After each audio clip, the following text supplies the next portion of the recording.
Recording. So like I said, I wanted to thank you all for coming out and joining us for this information session. It is a program that is very dear and near to Hannah and my heart. We think that it is one of the best internships programs in the city. We may be a little biased, but after we are done going through this information session, we hope that you feel the same way and that you will be interested in applying. So I want to start by saying, yes, you probably heard of the summer internship, and you probably also heard of BASI, the school year internship. And we're going to talk a little bit about both of those in this session. We're going to focus more on the summer, and I will explain why in a little bit. But I want to give you a little information about the background of Bloomberg Arts Internship. It is powered by the Greater Philadelphia Cultural Alliance and also by a generous grant from Bloomberg Philanthropies. Bloomberg, which is why it's called Bloomberg Arts Internship, provides us with the grant that allows us to do all of the great things that we have been able to do since 2015 when the program actually started in Philadelphia. So a little background, what is the Bloomberg Arts Internship? The Bloomberg Arts Internship is an 8-week intensive program connecting rising high school seniors with arts and cultural organizations in Greater Philadelphia to provide valuable paid internship opportunities. Now, like I said, Bloomberg Arts Internship is not just an 8-week intensive summer program. It is a school year program as well. And there's one really key thing that everyone needs to be aware of is that in order for someone to participate in the school year program, they have to have been an intern during the summer program. So the school year program is kind of a continuation for a select number of interns from the summer program. So there is not a way that you could not participate in the school year program without participating in the summer program. That is some confusion that people might have. I just want to make that clear from the beginning so that as we talk about Bloomberg Arts Internship and the school year program, that you understand kind of how both of those work. So the goal of BAI, and for the rest of this session, I will be saying BAI just because Bloomberg Arts Internship is a mouthful. And also in our office and mainly around all of the work sites and other organizations that participate with us, a lot of us use BAI, so that is what we're going to use for the remainder of this session. But the goal of BAI is to ensure that participating students develop critical professional skills and are prepared for the workforce while supporting the city's vibrant creative industries. Now, you may be asking yourself, how does an internship support the city's vibrant creative industries? Well, arts and culture plays a really big part in the city of Philadelphia. And Bloomberg Arts Internship, or BAI, helps us to kind of build the workforce of the creative economy and making sure that we're providing people who are trained, people who are familiar, people who understand, people who love art and culture, and are putting them back into the workforce so that those organizations continue to grow. We also do that through partnerships with our program partners who help us focus on building curriculum that focus on our educational goals, our programming pillars. So on the side of the screen, you will see that there are 4 main educational pillars that we focus on during the 8 weeks. Post-secondary readiness, meaning that once you are done with the summer program, we want to make sure that you are ready to go into whatever path after graduation. So once you graduate high school, you can either feel comfortable going into the workforce or going into a 2 or 4 year college program because you have been through this program. The second pillar is self-advocacy, which is very difficult for a lot of people. It's being able to speak up for yourself and do so in a professional way. It is very difficult sometimes, especially for younger people, to be in a professional setting and feel like they have the right and have the skills to speak to someone who is older. You do have the right and you will have the skills after this program to go up to someone who is your senior and say, hey, I need this, or I am not getting this. And in order for me to be successful in this setting, I need X, Y, and Z. The third pillar is self-actualization. That is a fancy word for just understanding your skills and your talents and know where that can lead you. And the last one, which is probably the one that most of the interns fear the most, is public speaking. In order to be a well-rounded professional, you need to be able to feel comfortable speaking in front of small and large groups. So at the end of this program, and I just want to say this now, at the end of the summer program on August 15th and 16th, if you are invited to be an intern, you will be required to speak publicly.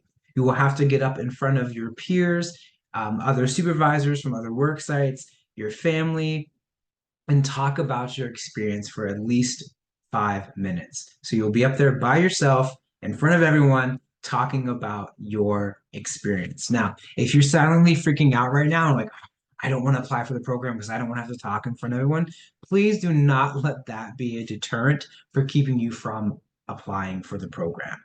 There are many interns that have come through the program who have been terrified of getting up in front of people and speaking. And because they've gone through our program and worked with our program partners, once they've got on stage, it's been very hard to get them off because they end up feeling so comfortable that they want to keep talking. So if public speaking is something that scares you, please do not let that be a deterrent. Please apply for this program because we will make sure that you get the proper training to feel comfortable and confident speaking in front of people. Now, one of the things that we try to make very clear for both our interns and our work sites is what BAI is and what it isn't. So BAI is a project or projects with an end goal that benefits both the intern and the worksite. When the worksites fill out their application, they're actually telling Hannah and I what programs and projects they would like for the interns to work on. That way, when the intern gets to the worksite, they know exactly what they are doing and why it is important to the worksite. The second thing is that it's a partnership between the intern and the worksite to create a plan to achieve success. So all of the work sites know that this may be intern's first time in a professional setting. They work with the intern to figure out a plan to help them be successful. The interns are not just left on their own. They're actually working with an adult who wants to do this, who is very dedicated to this process and helps them work through the projects to make sure that they're successful. One of the final things, and I don't want to say final because there's a lot of things that the program is, but one of the main things that BAI is, it's real world, real time learning experiences that are geared towards preparing interns for post secondary life. Everything we do is to make sure that you are successful once you leave high school. So everything from the professional developments to the worksite choices to the cultural immersions, which we'll talk about in a few minutes. Everything we do is to make sure that once you walk across that stage and get your diploma, you are ready for success. Some things that BAI is not, it is not administrative tasks. So when some people hear the word intern, they automatically think, oh, I'm going to be getting coffee. I'm going to be making copies. I'm going to be putting mail in mailboxes. I'm going to be doing all of the stuff that no one wants to do in the office. That is a false narrative as far as BAI is concerned.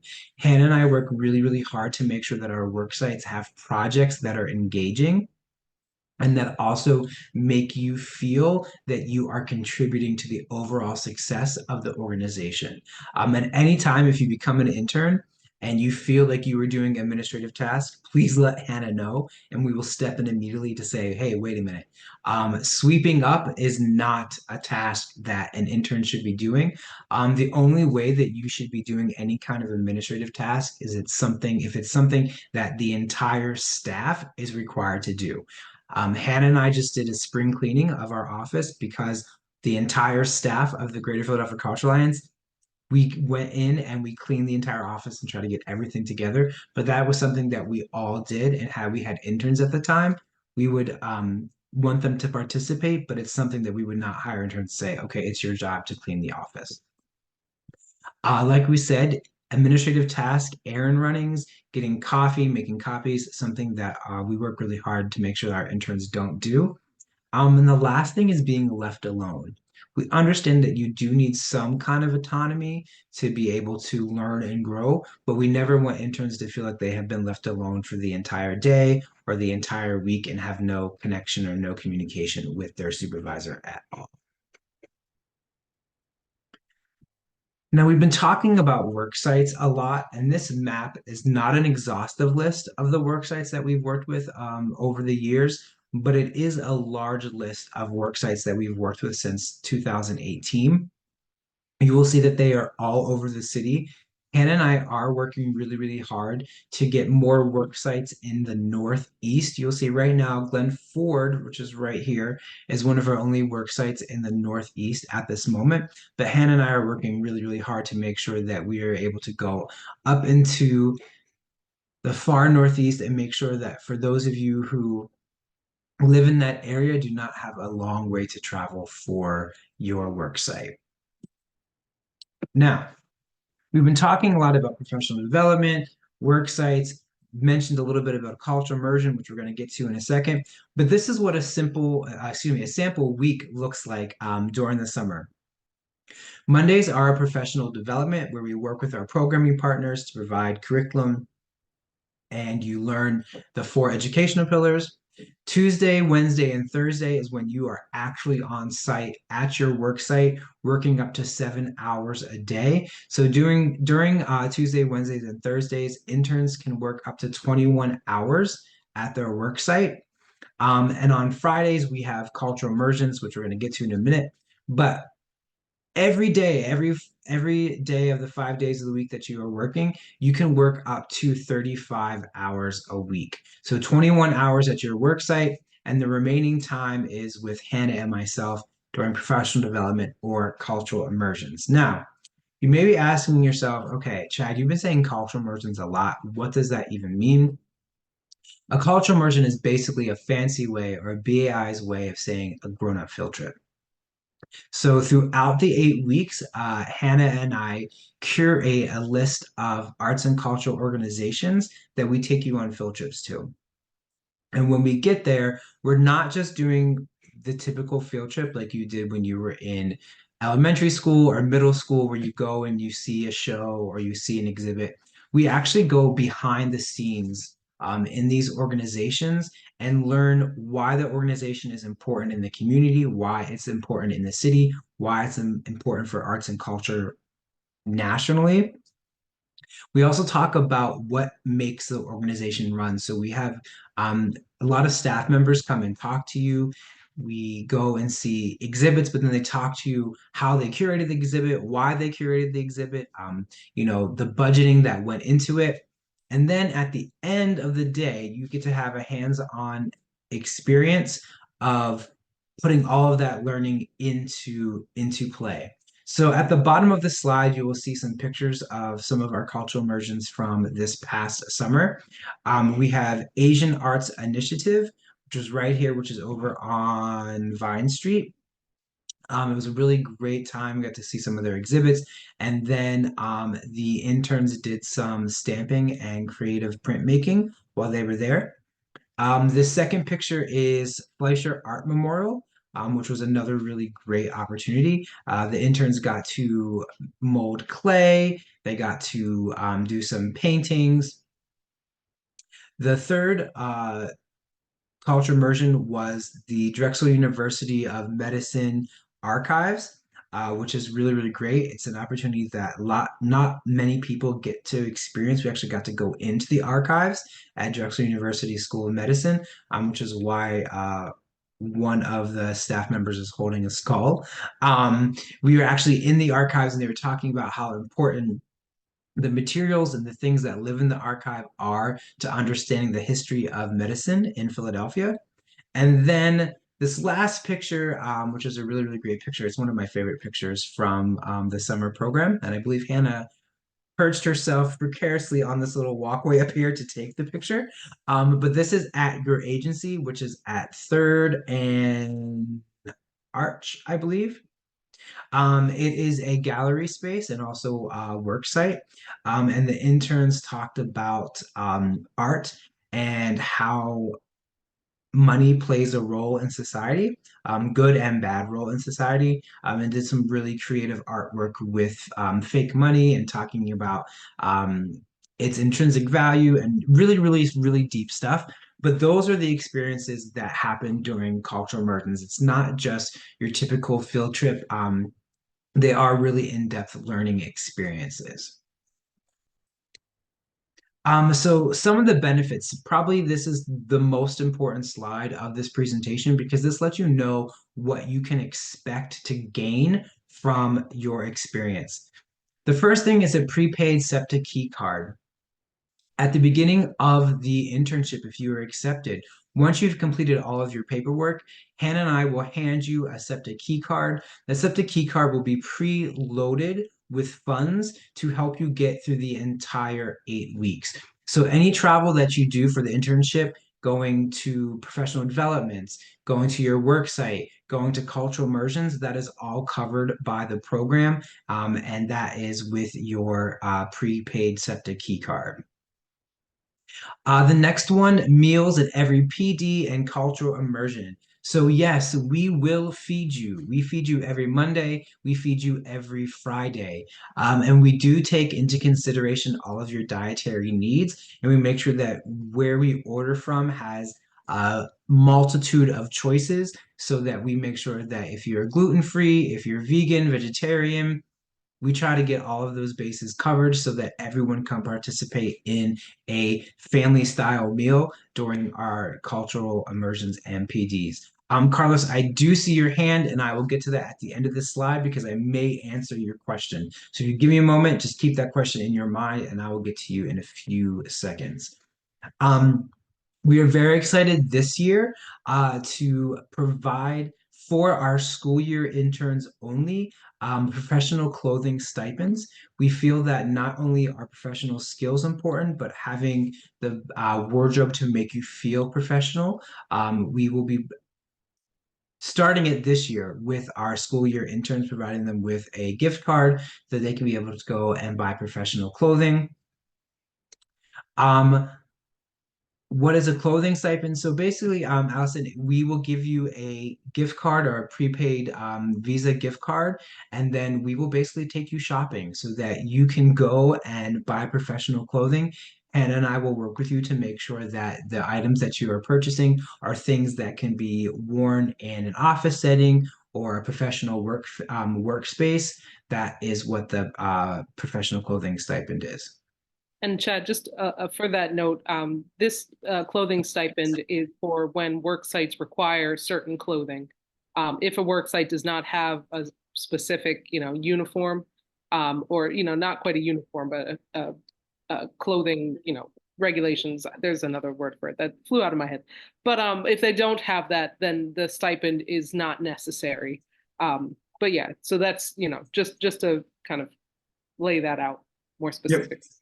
It's just Mhm. a way to help you build your wardrobe so that when you are working with your worksite or in the future when you are going on to interviews and things like that, you have clothing that you can wear that will make you feel comfortable and present you in the best light.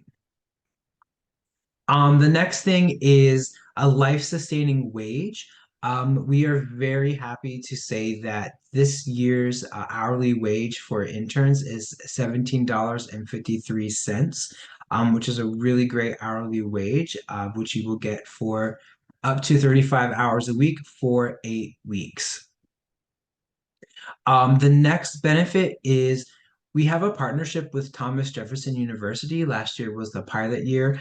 So this will be the first full year that art therapy master's students from Thomas Jefferson University will be coming and meeting with our interns every Friday, an hour before the cultural immersion, to hold group sessions in art therapy. It's just a way for the interns to be able to grow closer with their group and also reap the benefits of the program. And the last part is lifelong relationships with peers and professionals. So our interns come from all across the city. And so you'll be able to build relationships with students that you may have never come in contact with before. And also our work sites are professional organizations across the city. We're looking to have between 40 and 45 work sites this summer. So you'll be able to build really strong, lasting relationships with those as well. Quick question from the chat. Will the people who get accepted be the ones who get to join the orientation and mandatory meetings? Yeah, so once you are accepted into the program, we will provide all the dates and important information about the orientation and the mandatory meetings. This is just an information setting session, excuse me, to give you more information about the program to see if it would be a good fit for you. You still do need to apply for the internship, and we're going to get through one of our final slides is all the important dates that you need to know about when the application is closed and all of those things that you need to have in mind, which is the next slide. So these are some very important dates that you should keep in mind. The applications for interns closes February 28th. So you have a little over a month to complete the application. It should only take you about 15-20 minutes, depending on how much you want to write. If you're someone who enjoys writing paragraph upon paragraph, it may take you a little bit longer. But more than 5 paragraphs is not necessary. But if that's something that you would like to do, it's completely up to you. On April 10th, that is when we will announce all of the interns. So you will receive an email either way if you're accepted or if you are not accepted into the program on or around April 10th. For those that are accepted into the program as an intern, our very first mandatory date that we will need to see all of the interns is May 11th, which is our job fair. It is a great way for interns to interview with prospective work sites. We have all of the work sites come together with all of the interns, and it's an event from 10 to 4 where the interns get to just float around and talk to all the potential work sites. At the end of the job fair, the work sites get to choose their top 4 interns. The interns get to choose their top 4 work sites. And then Hannah and I sit and lock ourselves in a conference room with post-its and big paper and try to pair all of the interns with the work sites. It is a very daunting task, but it is really awesome to see the connections that we can make and seeing interns say, I want to work with this work site, and the work site say, I want to work with this intern. It's really, really neat. But that would be a mandatory event for all of the students who are selected as an intern. The next mandatory date for all of the interns that are chosen, June 21st and June 22nd. June 21st will be our BAI 24 intern team building.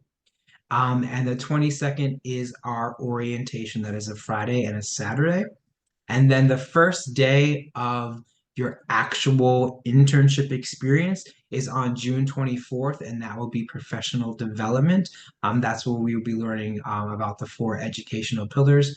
And the one thing that I forgot to include here is the last days of the internship, which is August 15th and August 16th. We usually, and historically in the past, we've only had one day of celebration, but because this year we were looking to have 80 interns, we are splitting up our final celebration, 40 and 40 on each day, but all interns are required to attend both of those days. So that brings us to the conclusion of our presentation. On the screen is the QR code that will take you directly to the application. So if you have your smartphone, you can scan that. If you are on your smartphone, there's a link that you can click on that will take you directly to the application page, or you can just go to www.philaculture.org, and then you will see it says Arts Internship. You click on that, and it will take you directly to the page with the application. Now I'm going to stop sharing my screen, and we are going to open the floor for anyone that has any question. You can feel free to just unmute yourself, or if you want to raise your hand, or if you feel more comfortable putting it in the chat, please make sure that you just type your question, and Hannah and I will do our best to get you an answer. Any questions?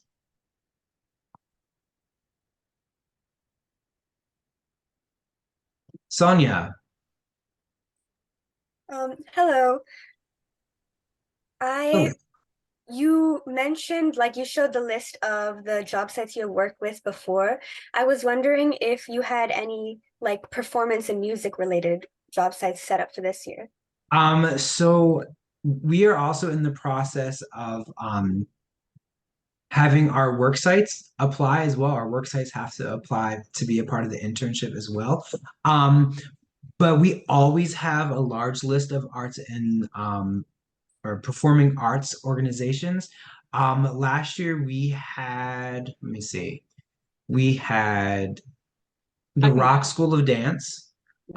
We had art and theater company. Theater, but I count that as like semi-music. Art and Theater Company, Team Sunshine, which is also a theater company. We had Am Frequency, which is a music making, music production organization. I can't think of the other dance company. Oh, the Rock School of Dance and Sharp Dance Sharp, Company. thank you. Sharp Dance Company. So those are the few in the past. We've had Shakespeare and Clark Park, Interact Theater Company. Trying to think what else.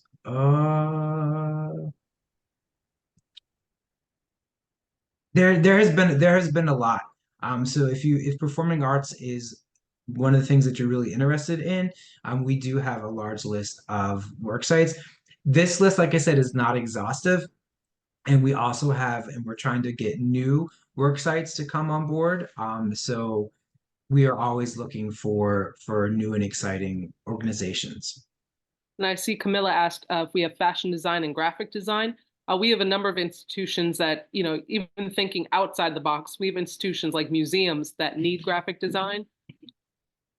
Ooh, sorry, I hear noises in my house. I'm here alone. Anyway, okay, that's scary. But yes, we have a number of institutions that need graphic designers, so they'll have graphic design projects. I think when I think of fashion design, I think of the Fabric Workshop Museum right away. So yeah, it's a really broad spectrum, and it's broadening as we speak because we're getting the applications for work sites right now. So they apply as students apply. So we will see exactly who will be joining us for the summer soon. But yes, for all interest levels and different different avenues, we have pretty good coverage. Yep. And there, just because you might not see, if you are accepted into the internship and we send out the list of work sites, if you're interested in performing arts or interested in graphic design or media, just because you don't see like a media design or a graphic design company doesn't mean that when you go through the job fair and you start talking to these work sites and they start seeing your interest. Some work sites in the past have completely changed their projects because they've met really outstanding interns and really wanted to work with them and say, hey, you know, Camilla is really interested in graphic design and we've seen some of her work and it looks really great. We would love to shift our project and we would have love to have Camilla help us redesign our website. So it's to give you a definite answer if we're going to have that. We don't know, but the possibilities are endless and there's always opportunity for change. Um, do we get a lot of applicants for the internship? Yes, we do.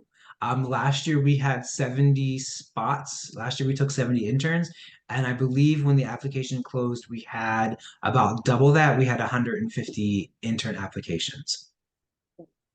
Um, yes, and I believe we this year we have room for 80 interns, and I think right now we are at 97 applications. Um, so it is a really competitive internship for a lot of different reasons. One, because it is one of the only paid internships for high school students in the city. Two, because of the opportunities that you get as far as the benefits and also being able to connect with arts and culture organizations around the city that makes it very competitive. But again, not to toot our own horn, I think that it's one of the best internships in the city. So Mhm. So when we go through the applications, we do have a process to go through. There are some very key questions on the applications that we look at. And then we also have one-on-one interviews with applicants. So our entire Greater Philadelphia Cultural Alliance staff, we split up all the applicants and we have interviews with them. That way that we can kind of have the personal touch with potential interns to kind of vet who is going to be the best fit.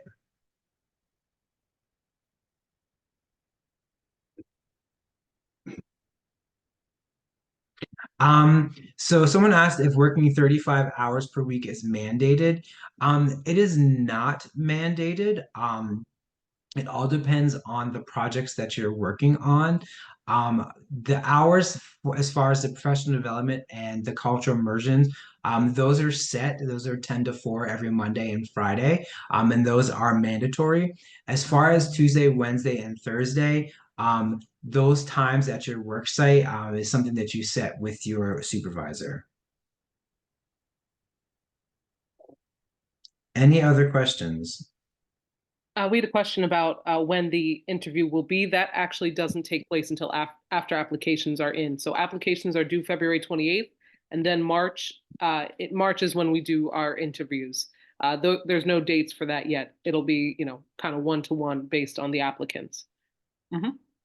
So Robin, I see that you're asking about special effects.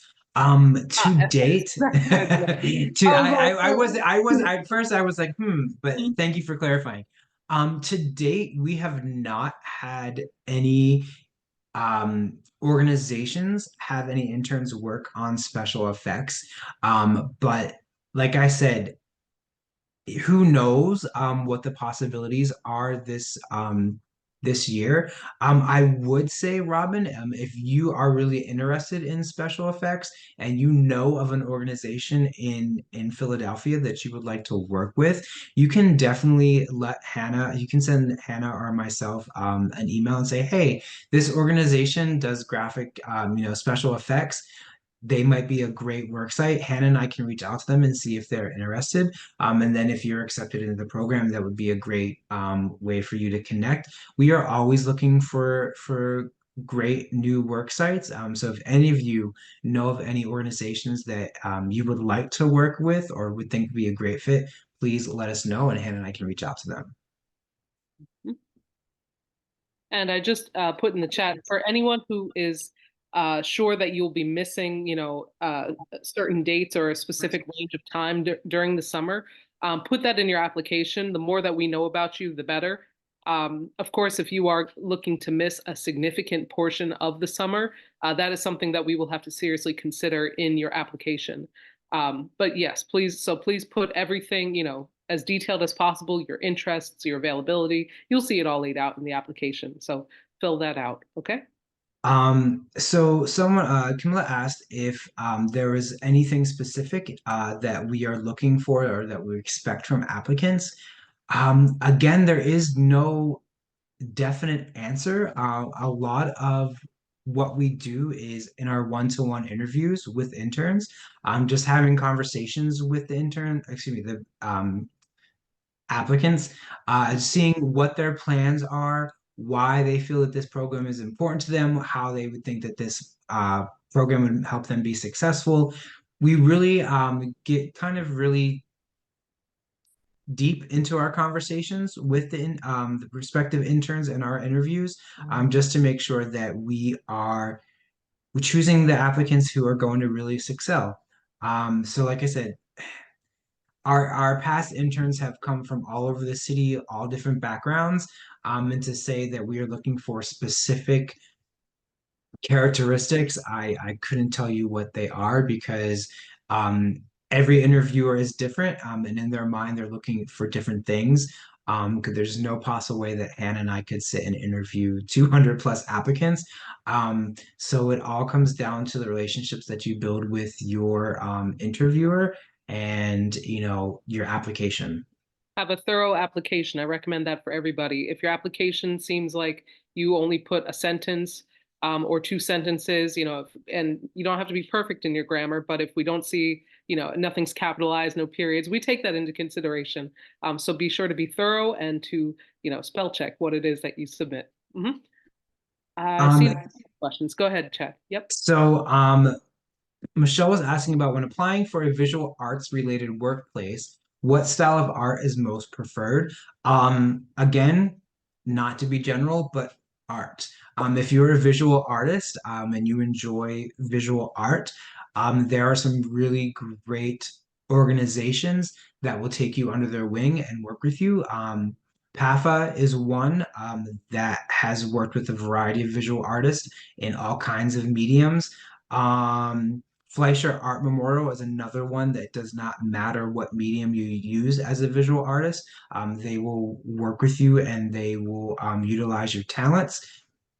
So to say like you're just a painter, um, you might be paired with an organization that only does, painting, but you could be paired with an organization that does all different types of visual art. And then you might learn, hey, I really love sculpting, or I really love, you know, Something else. paper mache, something like it. That's the whole point of the internship is that sometimes interns come into it with one thing in their mind and they leave the program with something completely different because they were introduced to something that they never thought they'd be introduced to.